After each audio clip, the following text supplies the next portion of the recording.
Welcome to the Creative Hustle Show. Ladies and gentlemen, today I have a very important, prominent writer, author, entrepreneur, artist, creative, one of the biggest pivotal people I met when I moved to the Northwest who helped my career. Like my first photos on stage when I was doing comedy, I had one guy. He made the paparazzi moment for me, bro. I didn't have nothing, bro, but he used to come get me and walk me on stage and like, just stand over there, just take the first video. That was before TikTok, Reels and stuff. He used to make it. So, but he has a lot more going on. And I want to introduce him to you guys. My name is Dubai Dennis. I'm a creative here in Seattle, Washington. Welcome to the show again. Ladies and gentlemen, put your hands together for the author, the leader, the community inspiration, the Odogu of Northwest with roots in Haiti. A husband, a friend, a brother. Welcome to the show. How you doing, my team? Good. Welcome, man. I even forgot. He's a coach. He's a Christian leader. He has inspired the youth. Ask the youth. Ask them. Bro, welcome to the show. How you doing, bro? How you doing, bro? Welcome to the show, bro. Thank you, man, for having me. Man, just the commitment from Tacoma to here. Oh, thank you, bro. Yeah. Like for me, normally it takes me 5 business days to get to Tacoma. You took like an hour to get here, so I appreciate it. Thank 40 you. minutes. So, tell the audience exactly in your own words the nature of your work. I'm a speaker. My goal is as a speaker is to empower, equip, and elevate people to walk fully into whom God created to be with no limits and no excuses attached. Turning your pain into purpose. Understand you're not an accident. And every time you breathe in, that's purpose, and when you breathe out, that's potential. Did you hear that? Big words, potential. Breathe in, breathe out. Now, you've been a speaker for a while. Yeah. How did you get into speaking? How did you get into speaking business? So I started with a vision at 13 years old. I remember being in middle school, sitting down on the ground at Shitty Middle School, CTAC, and watching Martin Luther King's speech. It's I have a dream speech. Yeah. That speech is very important because usually we have dreams, we say I have, past tense. He have. Yeah, we talk about like my dreams were. Yeah. These my dreams are. I have. The speech, because we know that the key word in that small sentence is have, vision. Longevity, yeah. Longevity. I have a dream. No matter what day, hour it is, It's there. it's there. And And I remember sitting there, and our teacher was like, I want you to write your I have a dream speech. And I said, okay, I have a dream to become a speaker, I'm going to become a writer, I'm going to impact lives throughout nationally. And when people started telling me, oh, okay, what's your dream? This is my dream. Writing, speaking, traveling around the world, inspiring others. And I started seeing it through visions, the platform, the stage at 13 years old. And I just heard with that. And then next thing you know, 17 years old, I was You've been right. This is writing all this project 17. You're still writing. Yeah. At 17 years old, I had an opportunity to go to Kansas City, Missouri, where the Holland School District excused my absence for 3 days to speak at this big conference called OSHA, which stands for American School Association, with doctors, lawyers, teachers, nurses, all That's an annual thing. Annual thing. American School Association. I was one of 4 speakers, speaking to thousands of adults. And that was when I was like, oh yeah, this is it. This is it. I'm here. Yeah. And then after that, it just opened doors. Everything else blew up from It there. just blew from there. All under 20. Under 20, ladies and gentlemen. And cut. Now let's do this. Make sure I only take you once. Only one take. So I'm gonna pause it and see if the sound and everything. Okay.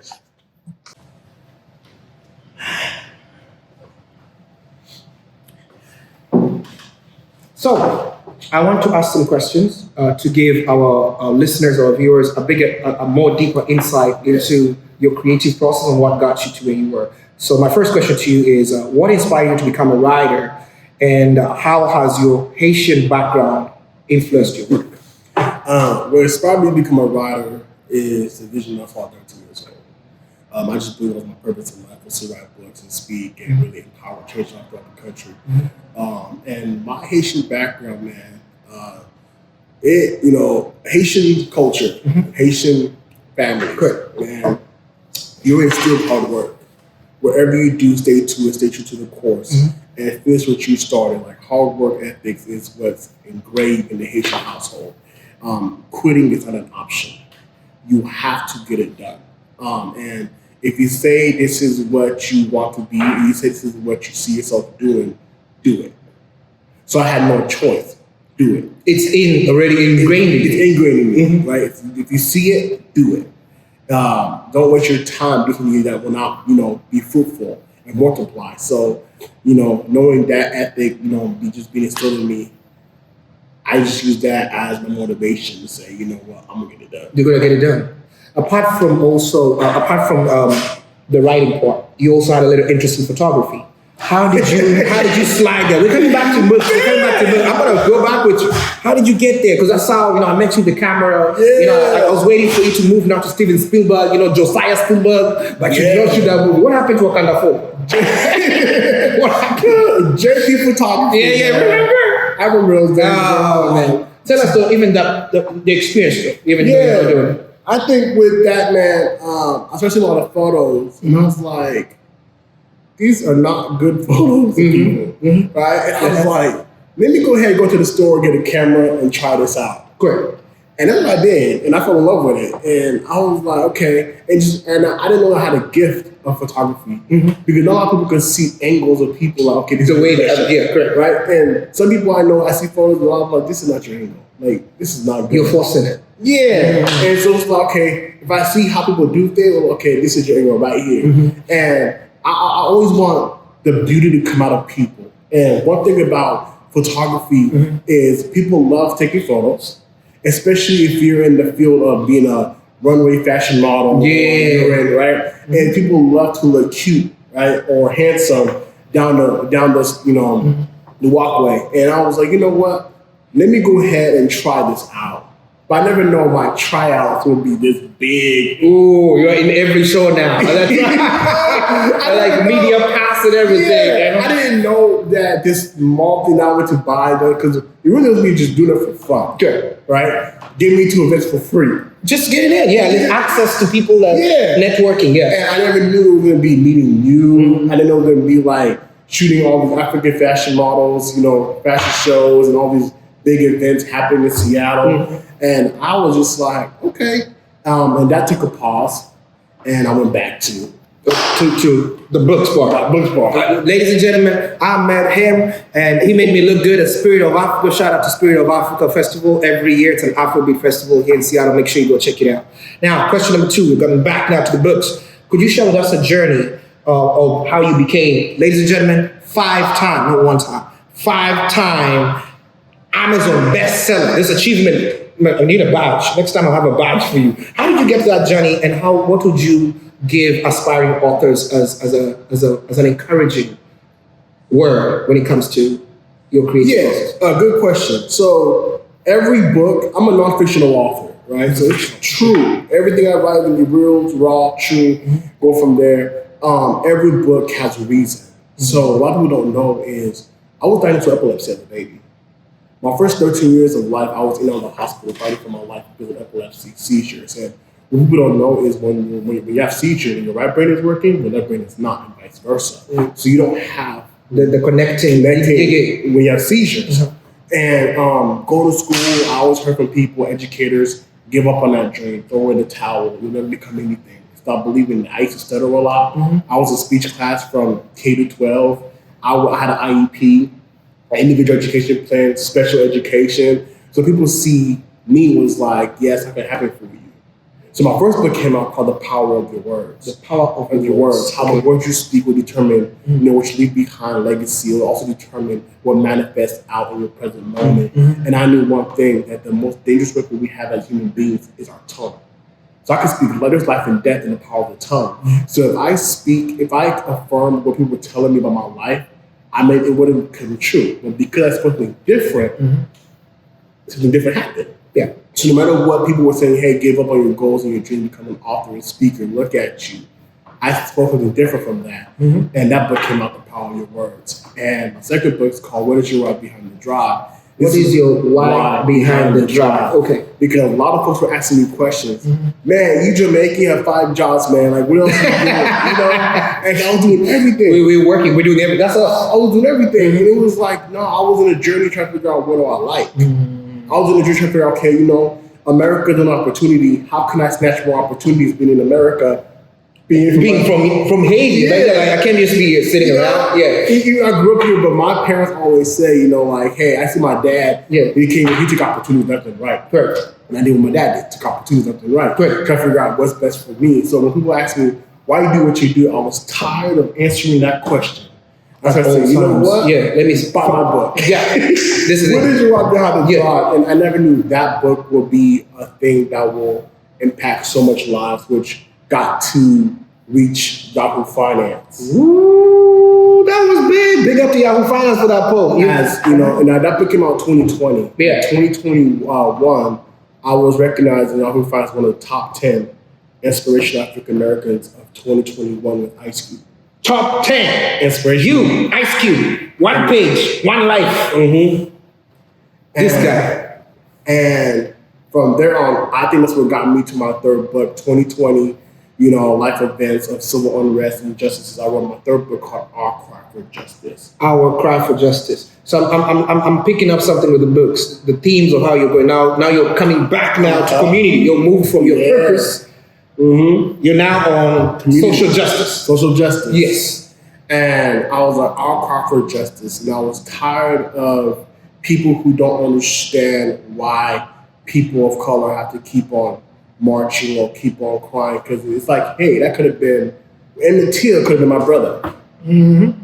Elijah Lewis could have been my brother. You're right. Yeah, and all these people could have been somebody's sibling, somebody's son. And it's like, what is the best way to release a message of injustices in the world instead of writing about it? How can I put it in the form of art? Correct. Writing is art. I did the poetry. So my third book is a poetry book.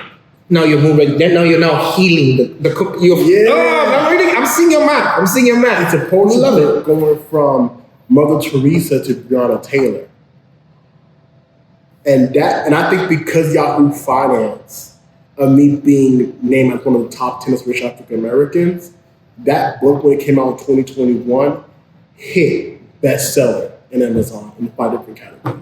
Whoa, congrats, my bro. Thanks, man. Get that in. Woo, that's what I'm talking man. about. That's what I'm talking about. And I was just like, I'm a former member of the NAACP for Seattle. They have a NAACP in every state.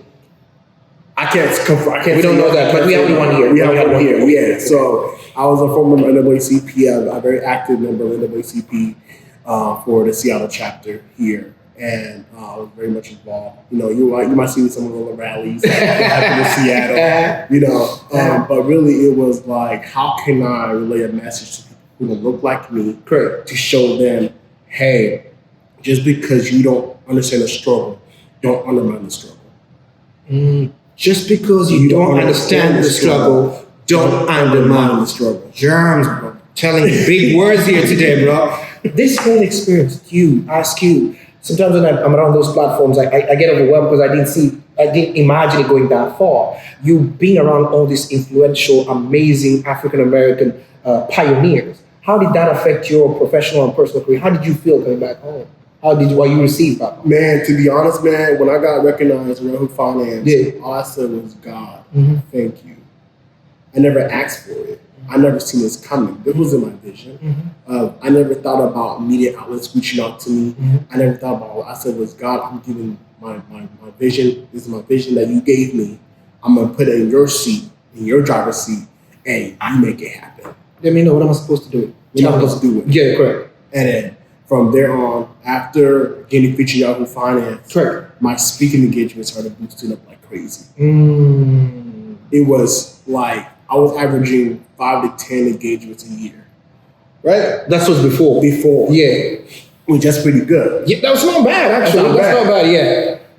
Ever since Yahoo Finance, I've been averaging 10 to 15 to 20 engagements a year. And every year, it's going to go up. Correct. And so it's like, wow. In which that itself brought the next recognition of LA Wire. 30 under 30. LA Wire, I'm talking about LA Wire and Business EL, right? Business Elite, yeah. Business Elite. What is Business Elite? Business Elite is a platform of entrepreneurs, business makers, people who make an impact in the world. And they recognize them as people like 40 under 40. 40, who making impact with their their field of work. And so I was nominated there as Business League 40 under 40 as a person who make impact. What has been the most rewarding aspect of sharing your messages on all these platforms? Like yes, Business Elite, LAY. What has been most rewarding for you? Not anybody else, but for you. My most rewarding in these platforms, even the others I speak at, is seeing the healing that happens. Through your story. Through a story. And, you know, and I think a lot of people see the story, but a lot of people see the glory. They don't know the story. The story, correct. And just being vulnerable with people, right? Just telling them my story, my journey, and seeing, somebody else in the room had the same impact, had the same struggle. And just seeing the transformation in the world is just amazing. You know, you talking about, I remember one of my biggest stages that I spoke at was in Depot Bay, Oregon. It was like 2,000 people.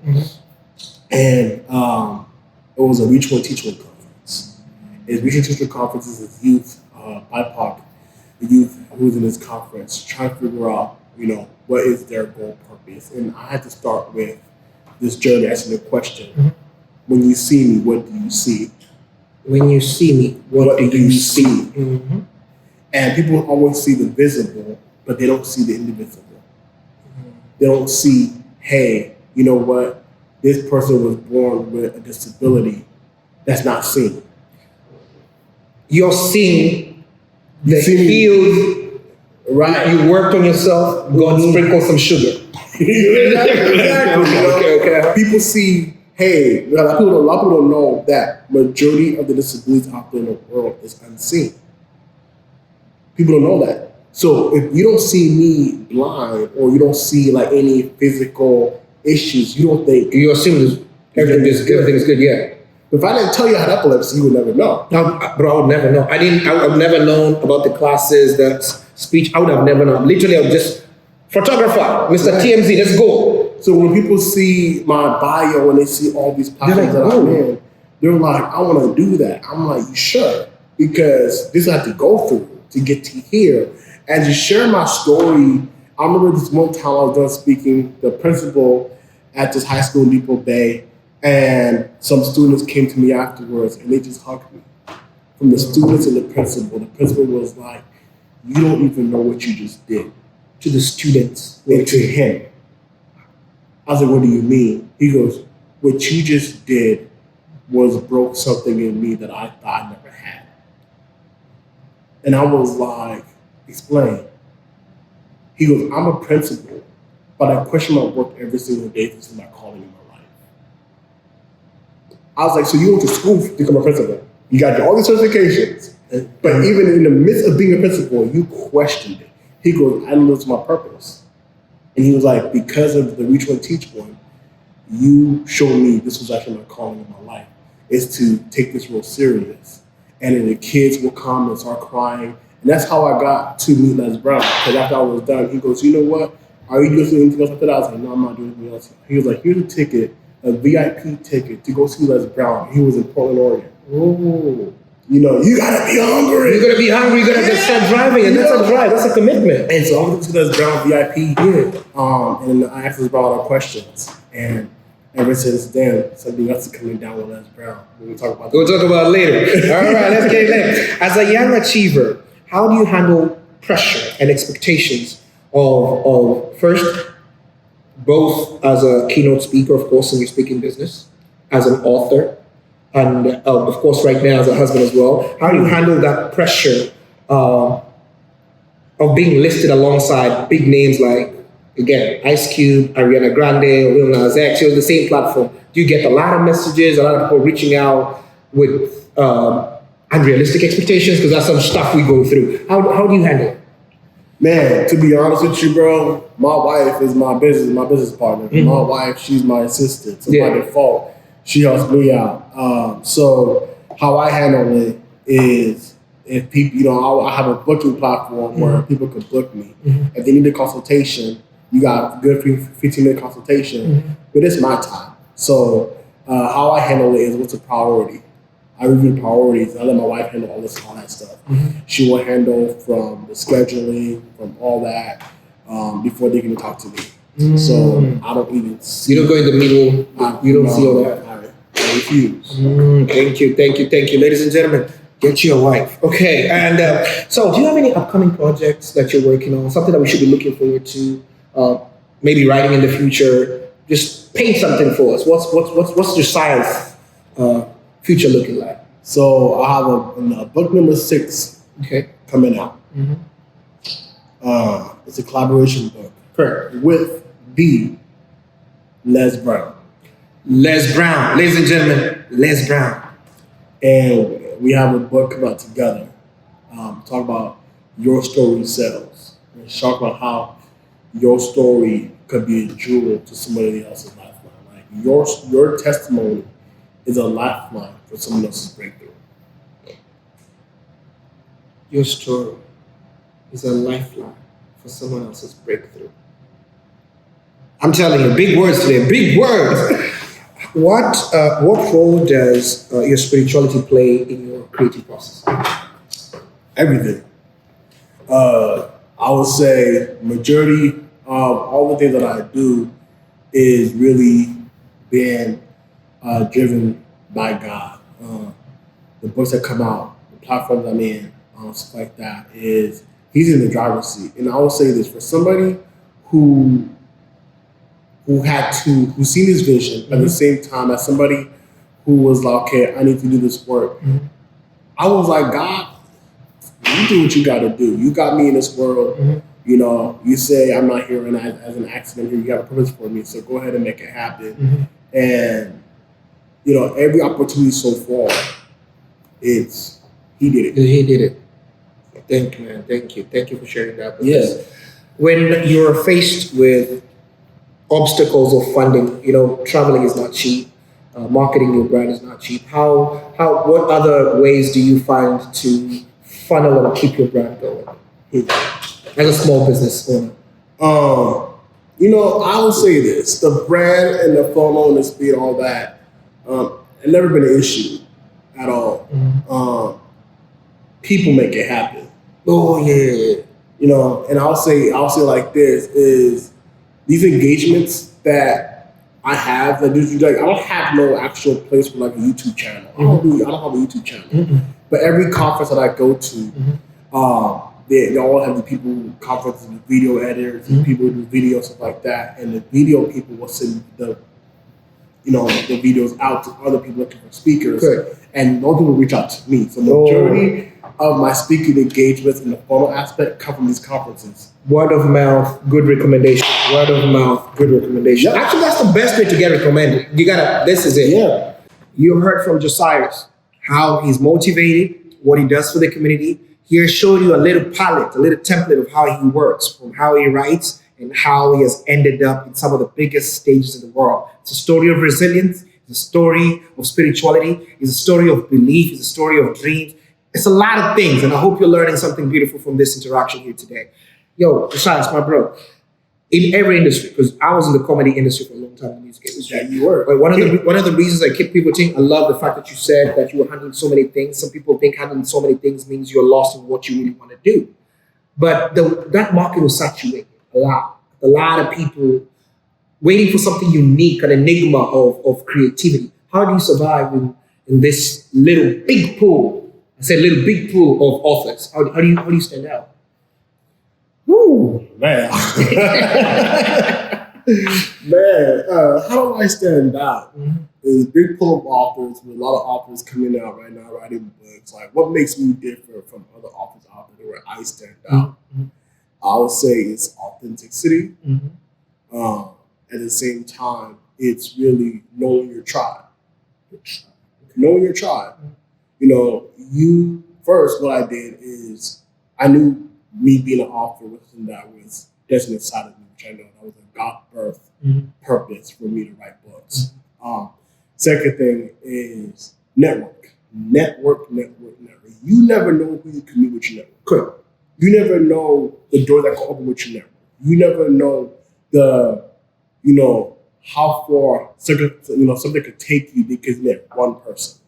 And I would say after releasing my Our Conversations book, that's when big things started happening with the book. books, like being asked to come to Atlanta. I was a 2 times Author of the Year recognition in Atlanta, Georgia. I don't live in Atlanta. You're here. I'm here. But your message is there already. It's there already. Mm-hmm. You know, Author of the Year. I'm in the front magazine of the Author All-Star magazine. Ooh. Twice, back to back. And nominated and selected as Author of the Year, back to back. All the way from Atlanta, Georgia. I'm here. Here in the lower Northwest. Just chill. Just never know who's seeing your work. Who's impacted by your yes. Yes. And I always say this, say yes and trust God with the rest. Mm. Because I believe that because of my commitment, being firm, being consistent in this journey, and because of the impact that's being reached nationally, it is now getting to places I never thought I would even get to. Like you're talking about, my name is being about to be mentioned in a conference in Canada as an author out of Seattle, Washington, for a big conference in Canada, and they're asking me if can I come out to Canada and speak at their conference as an author. How do you find me? People have my book. Yeah, we have the book. They have the book. How do you find me? Oh, you were in the front magazine of Author All-Star magazine, and we Googled you. I'm like, oh, okay. And I'll say because of that, what stands me out is the commitment to the process. Everything is a process. This is not a marathon, right? Everything has a process. And when you're committed to the process, people see you're committed to it. And that's what's going to happen. I like the 2 things I'm going to hit on. The first one, when you spoke about people don't see the struggle. Mm-hmm. People don't see the darkness. There's this analogy of, I was listening to another podcast like a few days ago. They were talking about a tree. And a tree grows both ways. People don't know that. The bottom grows faster than the top. That's where the roots go. The roots have a lot more resistance because they have to dig through soil. But the little that is seen by the time we have a little leaf popping out, little foliage popping out, the roots have already done a lot of the work before that one leaf is up. So the trees goes in both ways. So for every blessing that you're given, same measure of resistance. The other part you brought up that I like is you mentioned that it's, you know what I'm saying, it's a journey. There's no destination. Oh. This guy said everything in life, from relationships to your career, don't look at it as there's no destination of soft life. There's a journey. So the journey is the softness. Mm-hmm. The process of the journey is what you get to enjoy. There's no book of the destination. No one has ever seen the destination. So thank you for sharing that with us. And for authors that you look up to, do you have any authors? I love Chinua Achebe. I'm biased. I used to love that surgeon. What's his name before he went to Republican? I don't like him no more. The brain surgeon. I don't like him. I used to like his books when I was young. I memorized his books. Castle or something. Ben Castle. Okay. I don't like him now. His books are in the fireplace. So what about you? Which author do you like? Man, Les Brown. You gotta be hungry. You gotta be hungry. Man, him. Yeah. I like Robert Kiyosaki. Okay. You know, I like. He is Eric Dyson. Mm-hmm. I have a lot of authors that I like. Are they all in the States or are they spread out all over the world? Spread out all over the world. Okay.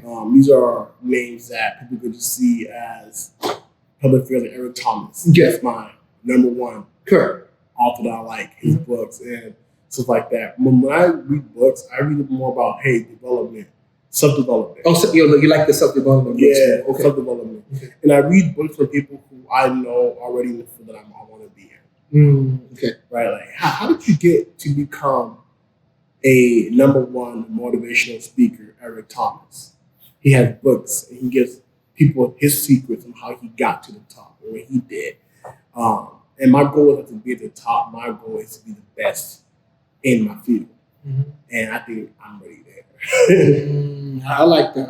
I like the confidence. Now, do you see your book somewhere placed? Do you ever walk through Barnes and Noble, Elliott book company down somewhere where the libraries and just imagine your book is one of those things? I'm happy you said that. My book is actually at Barnes and Noble Northgate. What? You can walk into Northgate right now and get my book. And it's under what category? Ladies and gentlemen, top is nonfiction. Nonfiction. What is your why behind the drive? Is at Barnes and Noble Northgate Mall. Northgate and Barnes and Noble. Whoa! Look at this! Yo! Yeah. Now, we have to just get 𝐷𝐿𝐼𝐒 Library, 𝐷𝐿𝐼𝐒 Bay, right there by Seattle U. Mm-hmm. That's a big up too for readers. I like going there. They can tap in and see, but we'll talk about that later. All right. So, are you planning in the future to kind of like spread the brand into like merch, stuff that like souvenirs that people can have when they come to your conferences, of course? You know, I never thought about that. Like something small, like a pen, because you're in the literature. Yeah, you gotta have those. Even if it's those what do you call them? The stoppers when you stop reading. Just that bookmarks. With your bookmarks, with the bookmark. I got bookmarks. Yeah, with your name on it, with your little quotes. Like just today, there's a lot that came from today, and then that would be like, I think that'd be dope. I got bookmarks. On my bookmark. Mm-hmm. Each section of the bookmark is my book with a synopsis of what the book is about, with a link where you can buy the book. And the link is my direct link where I keep inventory. And people purchase, they get a signed copy sent by me directly. Whoa. Ladies and gentlemen, you heard that? You heard we have an author in the house today. Thank you. Yeah. So this particular project that you have coming up, with Leroy? Is it Leroy? Les Brown. With Les Brown. Is this your first collaborative project? Or have you ever worked with other authors before? What was yours? I've worked with other authors. My fourth book is called Come Back from Betrayal, which is a collaboration book from other authors throughout the country, which is like 5 of us. I don't know not one of them. So what's the book about? You're collaborating, so you're bringing different elements into the space. Yeah, so the book is called Your Story Sells. It talks about really how the reason why you had to go through the struggle you go through is because God knew you could get through it. Mm-hmm. And then you really have to get through what you go through is because of the fact that your story, somebody needs to know how to overcome it, because down the road, somebody who's connected to you needs to hear your story. Mm-hmm. And that could be a lifeline for their breakthrough. Yeah, and then me and Les Brown have the same story. I didn't even know that he had an IEP. He was in speech classes. He was in special ed. Mm-hmm. Les Brown, he was also had a dream of being in the radio. But because they told him, you talk too fast, you stutter, you can't do it. He was committed. Committed to like, let me show you it can be done. And now he's one of the best to do it out there. And so being able to say, hey, I have a book with Les Brown is major. Phenomenal. And now we're going to talk about our stories together and how our story is now impacting lives. Correct. And I always say like this. Think of, you talk about the tree. Mm-hmm. A lot of people don't want to plant seeds because it's a process to the fruit, to get to the fruit. A lot of us just want the fruit without going through the process of that seed. Mm-hmm. Water it, manure it, make sure no birds eat it. You can't just do it one day and expect it, boom, it's done. Mm-hmm. The last thing to grow on a tree is the fruit. And something about seeing the fruit manifest from the seed you plant shows you that your labor did not go in vain. Mm-hmm. Mm-hmm.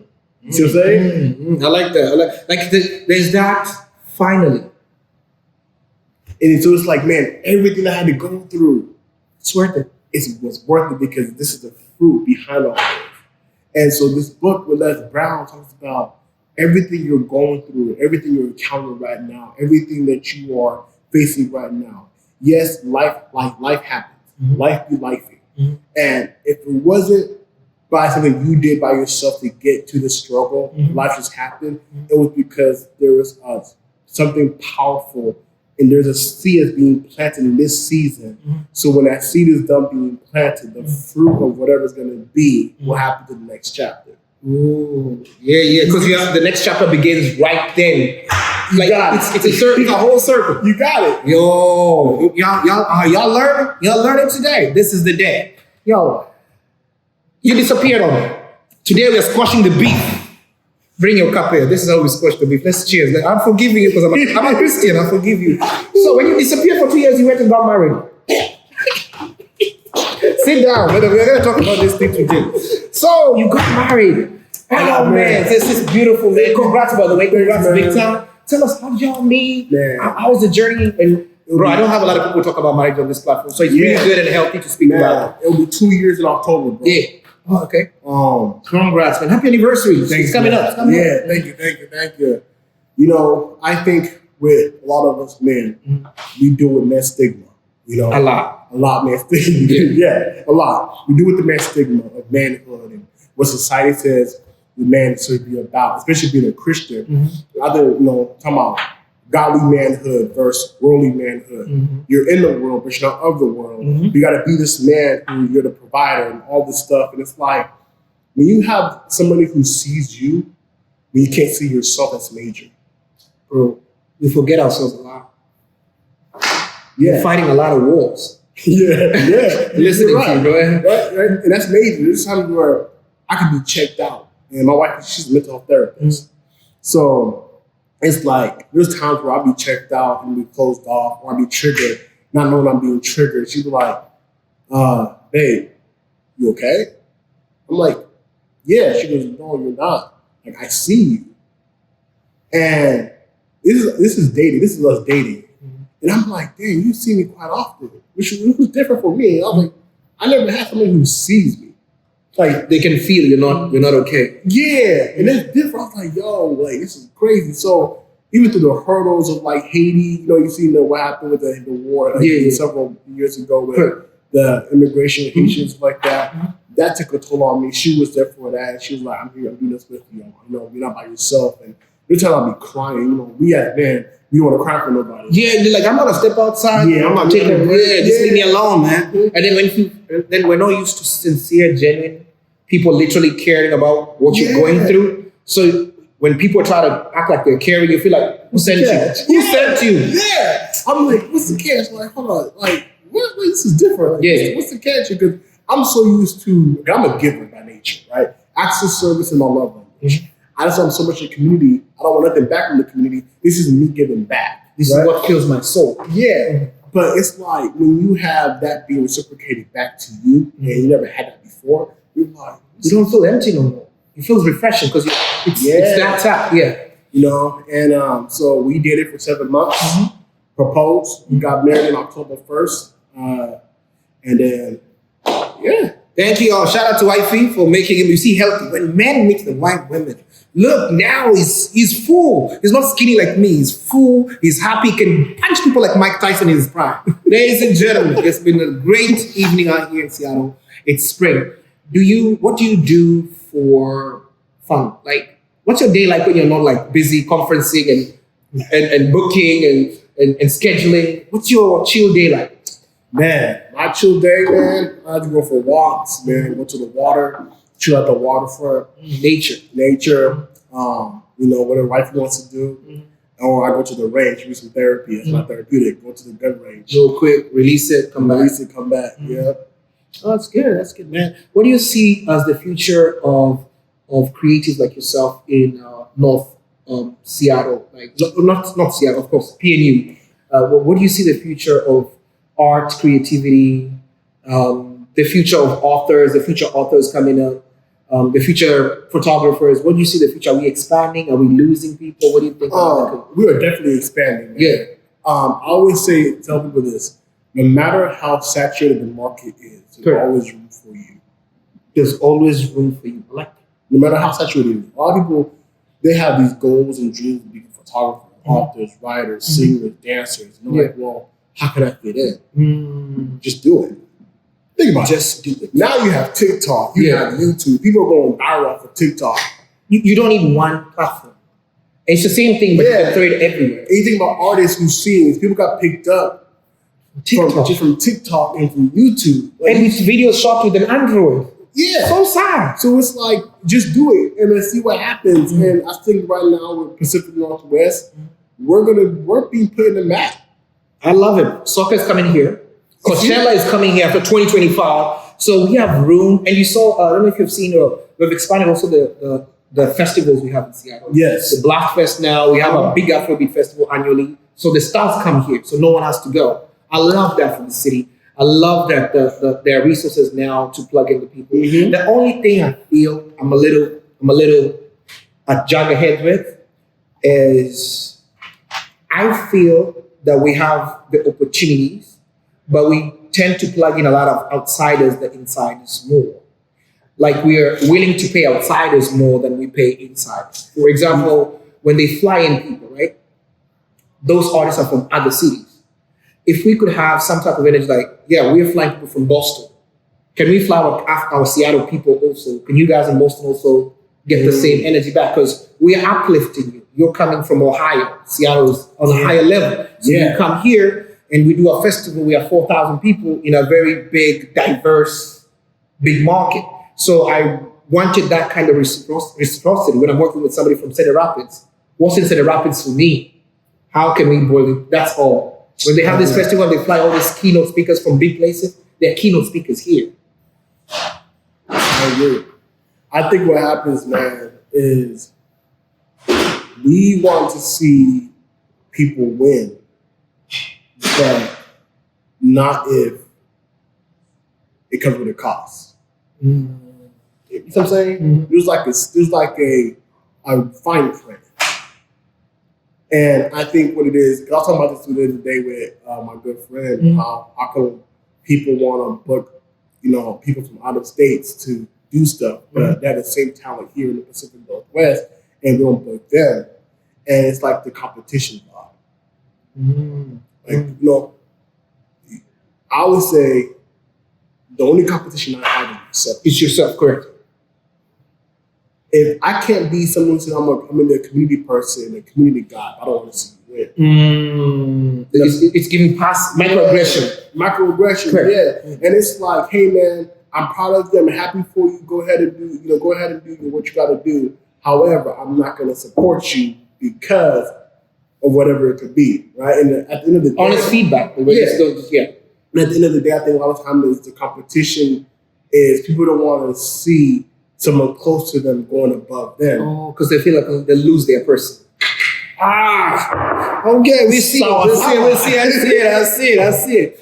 Ladies and gentlemen, it's been real. I'm here with Josias, talking about books, literature, life, art, and our community.